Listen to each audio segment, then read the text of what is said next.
তার কথা বলা খুব সহজ, তার কথা শোনা বড় কঠিন। প্রত্যেকটা হৃদয়ে যাতে দুলতে থাকে, দোলা খেতে থাকে। দোল ছাড়া কেউ বেঁচে নেই, কিন্তু বেঁচে থাকতে পারে না। যেই দোল স্তব্ধ, জীবন স্তব্ধ হয়ে যাবে। যেই স্পন্দন স্তব্ধ হয়, জীবন স্তব্ধ হয়ে যায়। তাই কোনো মানুষকে আমরা সহ্য করতে পারছি না, কোনো মানুষকে আমরা ভালোবাসতে পারছি না, কোনো মানুষকে আমরা আপন করে নিতে পারছি না। এরকম একটা বদরং কিন্তু আমাদের হৃদয়ে লেগে আছে। ঠাকুর কি সুন্দর বলছেন, একটা ব্যক্তিত্ব গজাতে গেলে কি লাগবে? ইষ্টচেতন ব্যক্তিত্বটা। যে ব্যক্তিত্বের মধ্যে যত ইষ্টচেতনা আছে, তার ব্যক্তিত্ব তত গঠন হবে। ইষ্টভীতিতে দীক্ষা চেতন। যারা অনেকে বলে আমরা দীক্ষা গ্রহণ করি যে মশাই, আমি অমুক সাধুগুরুর দীক্ষা নিয়েছি, আমি অমুক সন্ন্যাসী গুরুর দীক্ষা নিয়েছি, আমি অমুক সিদ্ধ পুরুষের দীক্ষা নিয়েছি, আমি অমুক ব্রহ্মচারীর দীক্ষা নিয়েছি। এখানেই কিন্তু পুরুষোত্তম জেগে বসে আছেন। কারণ তার কথা ভগবান শ্রীকৃষ্ণকে নারদ দেবতা জিজ্ঞেস করছেন, ঋত্বিক দেবতা নারদ, হে ঠাকুর, তোমাকে আমি মুহূর্তের মধ্যে পাবো কোথায় গেলে? কি লিখছেন শ্রীমদ্ ভাগবত ডায়েরিতে? লিখছেন, নাহং তিষ্ঠামি বৈকুণ্ঠে যোগিনাং হৃদয়ন চ মদ্ভক্তা যত্র গায়ন্তি তত্র তিষ্ঠামি নারদ।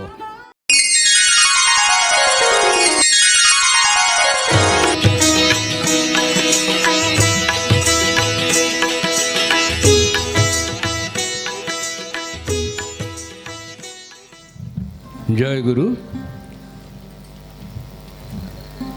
উপস্থিত আজকের সভার সভাপতি মহোদয়, আমাদের শ্রদ্ধেয় গিরিন্দা, একটু আগে আপনাদের সামনে একজন মহাজ্ঞানী বললে খুব কম বলা হয়, অধ্যাপক অমলেন্দু চট্টোপাধ্যায় দা প্রেমময়ের প্রেমকথা পরিবেশন করার চেষ্টা করেছেন। কিন্তু পরিবেশন করবে কাদের সঙ্গে? আমরা তো কেউ নেই। আর আমরা যারা এখানে বসে আছি, তারা বসে থেকেও নেই। কারণ তার কথা বলা, আমার সারা জীবনের অভিজ্ঞতা দিয়ে বলি, তার কথা বলা খুব সহজ, তার কথা শোনা বড় কঠিন। এটা আমার জীবনের অভিজ্ঞতা। আমরা শুনতে পারি কম, বলতে পারি বেশি।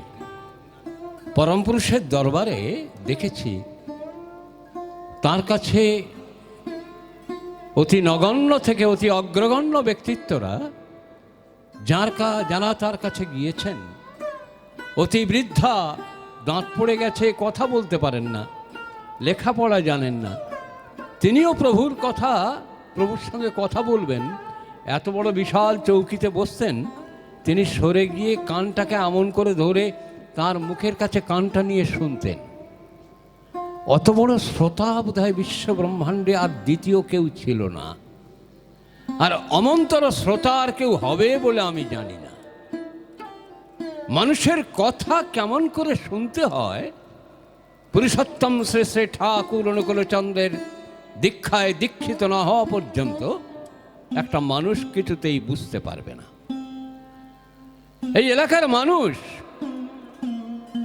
আজকের এই আশ্রম অঙ্গনে দাঁড়িয়ে, বিগত প্রায় 1 বছর আগে এখানে একটা সর্বভারতীয় উৎসব হয়ে গেছে। সেই উৎসবে আমাদের হাজার হাজার মানুষ এসেছিলেন, কিন্তু বর্ষা আমাদের এই মাঠে করা হয়েছিল, মাঠে 1 হাঁটু জল জমে গিয়েছিল। বর্ষায় অনেক বিঘ্ন হয়েছে, কিন্তু আমাদের আশ্রম কর্তৃপক্ষের চেষ্টা কোনো ত্রুটি করেননি। এই এলাকার নেতৃমণ্ডলী, এমএলএ, এমপি, মন্ত্রী মহোদয়রা প্রত্যেকে এসে এই এলাকার গ্রামবাসী, ব্লক প্রেসিডেন্ট থেকে আরম্ভ করে বিভিন্ন নেতা নেত্রীরা এসে বিভিন্নভাবে সহযোগিতা করেছিলেন।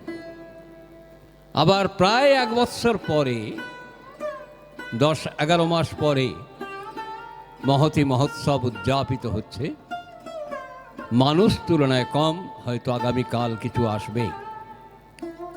আমার স্নেহের গৌতম মজুমদার, ও খুব ধরেছিল, তাই আজকের আমাকে আসতে হলো। আমার দুর্ভাগ্যের বিষয়, আমি বর্ধমান এই উৎসবে পুরোটা সময় দিতে পারবো না। 4 মাস আগে থেকে আমি কথা দিয়েছি, 5 মাস 6 মাস আগে থেকে, যে আমি হাবড়া রুদ্রপুরে থাকব। আজকের অপূর্ব করে আমাদের শ্রদ্ধা অমলেন্দু চট্টোপাধ্যায় দোল উৎসবের কথা বলছিলেন। দোল তো এসে গেছে, এই দোলটা আমরা কিন্তু ভুলতে বসেছিলাম। দোলটা আবার মনে করিয়ে দিলেন আমাদের মহাপ্রভু চৈতন্য। ওই কৃষ্ণের বিবর্তনী রূপ মহাপ্রভু চৈতন্য এসে আমাদের মনে করিয়ে দিলেন দোল পূর্ণিমার খেলা। আর তিনি এলেন এই দোল পূর্ণিমার দিনেই তার আবির্ভাব। প্রত্যেকটা হৃদয়ে হৃদয়ে দোলা দিতে আরম্ভ করলেন।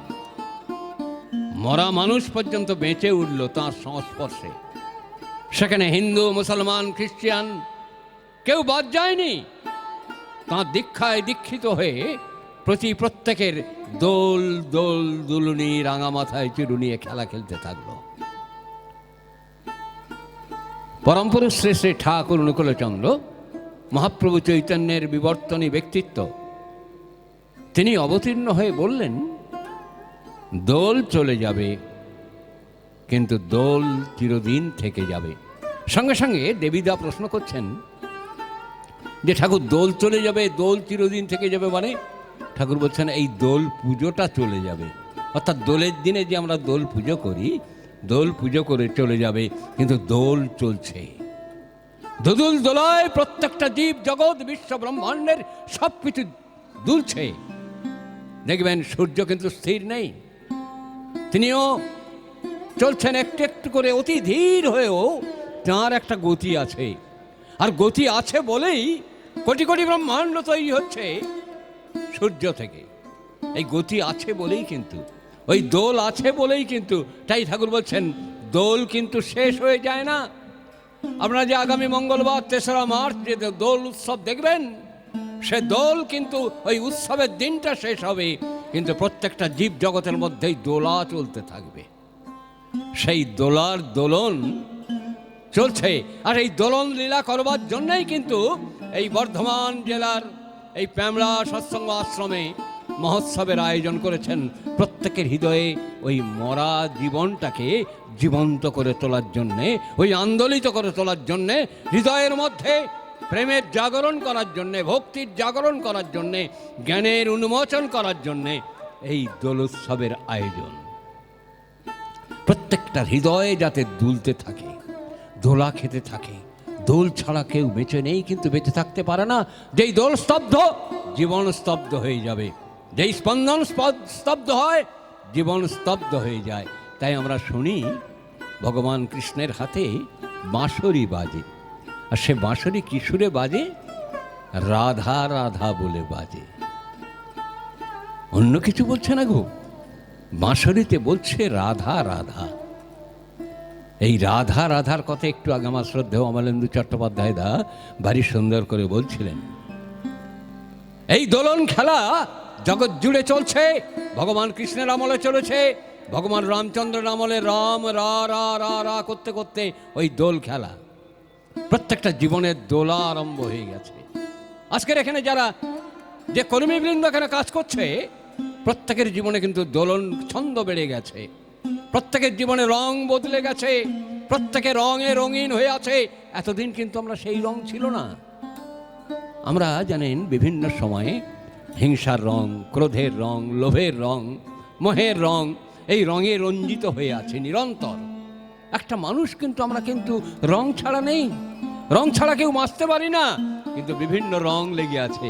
কোনো মানুষকে আমরা সহ্য করতে পারছি না, কোনো মানুষকে আমরা ভালোবাসতে পারছি না, কোনো মানুষকে আমরা আপন করে নিতে পারছি না। এরকম একটা বদ রং কিন্তু আমাদের হৃদয়ে লেগে আছে।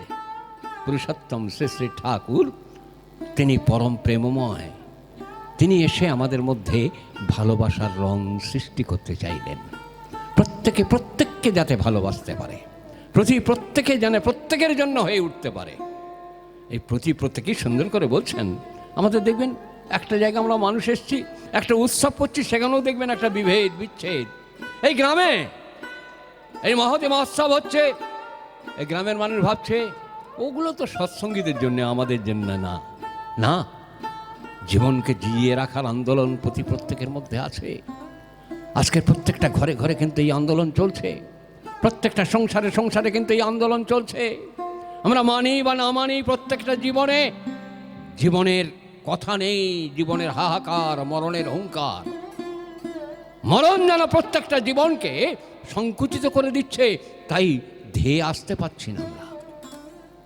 ভগবান চৈতন্য তাই বড় দুঃখ করে তাঁর ভক্ত নিত্যানন্দকে বলেছিলেন, ওরে নিত্যানন্দ, কলিজীব হইল অন্ধ না রইল আমারই নাম, দন্তে তৃণধরি দুয়ারে দুয়ারে ঘুরি আমার লওয়াইবি নাম। নিত্যানন্দকে তিনি এই নির্দেশ দিচ্ছেন, দুয়ারে দুয়ারে যাও, গলায় কাপড় দিয়ে সবাইকে বলো তোমরা এসো গো। ভারী সুন্দর করে গুরুর আদেশ পালন করছেন ভক্ত নিত্যানন্দ। তিনি গলায় এরকম বস্ত্র নিয়ে সবার দুয়ারে দুয়ারে গিয়ে বলছে, আমারে কিনিয়া লহ ভজ গৌর হরি।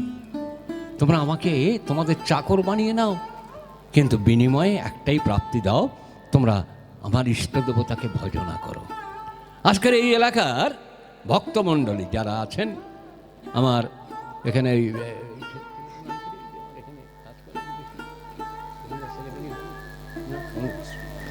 এই অনুপ মিশ্র, গৌতম মজুমদার, এরকম সব ভক্তমণ্ডলী, এরাও কিন্তু আজকের এই প্যামড়ায় উৎসব করছে। কত দূর দূরান্ত থেকে এখানে মানুষ এসছে, এই মানুষদের অতিথি হয়েছে, এই গ্রামের অতিথি হয়ে এসেছে। কত শুধু ঘাটাল থেকে, টাটানগর থেকে আরম্ভ করে বিভিন্ন জায়গা থেকে মানুষ এখানে ছুটে ছুটে আসছে, সুদূর গয়েশপুর নদিয়া থেকে ছুটে ছুটে আসছে, মুর্শিদাবাদ থেকেও পর্যন্ত এসছে এবং আসবে আগামীকাল। কোথায় আসছে গো? প্রত্যেকটা হৃদয়ে দোলা দিতে আসছে, দোলের নাচন দিতে আসছে, প্রত্যেকটা জীবনের মধ্যে প্রেমের জাগরণ করতে আসছে, ভক্তির উদ্বোধন করতে আসছে। কাদের মঙ্গলের জন্যে? আমাদের সবার মঙ্গলের জন্যে, এই গ্রামবাসীর মঙ্গলের জন্যে, এই দেশবাসীর মঙ্গলের জন্যে, শুধু বর্ধমান জেলা না, জগৎ জুড়ে মঙ্গলের জন্য কিন্তু এই উৎসব। জানেন, আপনাদের শব্দ থিওরি, কম্পাউন্ড থিওরি আকাশ তরঙ্গে ভাসতে ভাসতে পৃথিবীর প্রান্ত থেকে প্রান্ত ছড়িয়ে যাচ্ছে এই তারিয়াল জগতে। আজকের যে এখানে প্রভুর কথা হচ্ছে, প্রভুর নাম, গান, কীর্তন, ভজন, ভোজন সব রকম হচ্ছে, আর সেইটার মধ্যে থেকে সারা বিশ্বের বুকে কিন্তু আমাদের হৃদয় তরঙ্গের শব্দ তরঙ্গগুলো এগিয়ে চলেছে দূর থেকে দূরান্তরে। সবাইকে বলছে, আমি তোমাকে ভালোবাসি, আমি তোমাকে ভালোবাসি, তুমি আমার প্রভুকে ভালোবাসো, আমি তোমাকে ভালোবাসি, আমার প্রভুকে তুমি ভালোবাসো, আমি তোমাকে ভালোবাসি। আমাকে ভালোবাসতে বললো না, তারা শিখেছে, আমার প্রভুকে তোমরা ভালোবাসো, আমি তোমাদের ভালোবাসবো, আমি তোমাদের সেবা দেব। আজকে সেবা বড় করুণ হয়ে গেছে, প্রত্যেকটা হৃদয়ে আজকের ভালোবাসার অভাব দেখা দেওয়ার জন্যে সেবা অপরাধ তৈরি হচ্ছে, সেবা দিতে পারছে না কেউ। অথচ সেবা ছাড়া কখনো ধন চেতন থাকে না, অর্থ বৃত্ত তৈরি হয় না যতক্ষণ না একটা মানুষ সেবক হয়ে উঠছে। ঠাকুর কি সুন্দর বলছেন, একটা ব্যক্তিত্ব গজাতে গেলে কি লাগবে? ইষ্টচেতন ব্যক্তিত্বটা। যে ব্যক্তিত্বের মধ্যে যত ইষ্ট চেতনা আছে তার ব্যক্তিত্ব তত গঠন হবে। মন্ত্রে চেতন মন, এই ইষ্ট নাম যার হৃদয়ে জাগরুক আছে তার মনটা কিন্তু চেতন আছে, কনসাস মাইন্ডে আছে। ইষ্টভৃতিতে দীক্ষা চেতন, যারা অনেকে বলে আমরা দীক্ষা গ্রহণ করি যে মশাই, আমি অমুক সাধুগুরুর দীক্ষা নিয়েছি, আমি অমুক সন্ন্যাসী গুরুর দীক্ষা নিয়েছি, আমি অমুক সিদ্ধ পুরুষের দীক্ষা নিয়েছি, আমি অমুক ব্রহ্মচারীর দীক্ষা নিয়েছি, কিন্তু মন্ত্র আমার মনটাকে চেতন রাখতে পারেনি। আমি অচেতন পদার্থ, মরণের মতো হয়ে আছি। যদি চেতন থাকতো তাহলে এখানে হাজার মানুষের সমাবেশ হতো। কারণ এখানে কোনো বলতে পারছেন না, শুধু ঠাকুর অনুকূলচন্দ্রের কথা হচ্ছে। একটু আগে শ্রদ্ধেয় অমলেন্দুদা বলছিলেন ভগবান শ্রীকৃষ্ণের গীতার থেকে আরম্ভ করে রামকৃষ্ণ, মহাপ্রভু চৈতন্য, সবার কথাগুলো তিনি বলছিলেন। তাহলে এই সবার জীবন যাত্রা আমার জীবনে মিলিয়ে নেবার জন্য অত্যন্ত প্রয়োজন। সেই প্রয়োজনটাকে আমরা পূরণ করতে পারিনি, বড্ড অভাব দেখা দিয়েছে প্রত্যেকটা হৃদয়ে। তাই আজকের এখানে যে উৎসবের আয়োজন হয়েছে, এখানকার ভক্তমণ্ডলী, এই গ্রামবাসী বৃন্দ যে উৎসবের আয়োজন করেছেন, সেই উৎসবে যারা যোগদান করবেন তারা ডাইরেক্ট ঈশ্বরের সান্নিধ্য লাভ করবেন। কারণ এই যে সভা হচ্ছে, এখানেই কিন্তু পুরুষোত্তম জাগরুক থাকেন, এখানেই কিন্তু পুরুষোত্তম জেগে বসে আছেন। কারণ তার কথা ভগবান শ্রীকৃষ্ণকে নারদ দেবতা জিজ্ঞেস করছেন, ঋত্বিক দেবতা নারদ, হে ঠাকুর, তোমাকে আমি মুহূর্তের মধ্যে পাবো কোথায় গেলে? তুমি একটা অ্যাড্রেস ফ্যাড্রেস দিয়ে যাও, বা ফোন নাম্বার, আইএসডি নাম্বার টাম্বার দিয়ে দাও, ঝপ করে তোমাকে যাতে পেতে পারি। সঙ্গে সঙ্গে ভগবান কৃষ্ণ বলছেন, লিখে নাও তোমার ডায়েরিতে। অ্যাড্রেস লিখছেন। কি লিখছেন? শ্রীমদ্ ভাগবত ডায়েরিতে লিখছেন, নাহং তিষ্ঠামি বৈকুণ্ঠে যোগিনাং হৃদয় নচ মদ্ভক্তা যত্র গায়ন্তী তত্র তিষ্ঠামি নারদ। আমি যোগী ঋষি সাধক সিদ্ধ ব্রহ্মচারীর হৃদয়ে বসে থাকি না, আমি বসে থাকি ভগবান আমার ভক্তের হৃদয়ে। তা আজকের আপনারা যারা এসেছেন, প্রত্যেকটার হৃদয়ে ঠাকুর নকুলচন্দ্র জাগরুক হয়েছে। আজকের আপনারা যারা এসেছেন, প্রত্যেকের সঙ্গে রং মাখামাখি করছেন, আমাদের জানতে বা অজান্তে প্রত্যেককে ভালোবাসছেন। ওখানে ওই আনন্দবাজারে রান্না হচ্ছে কাদের জন্য গো?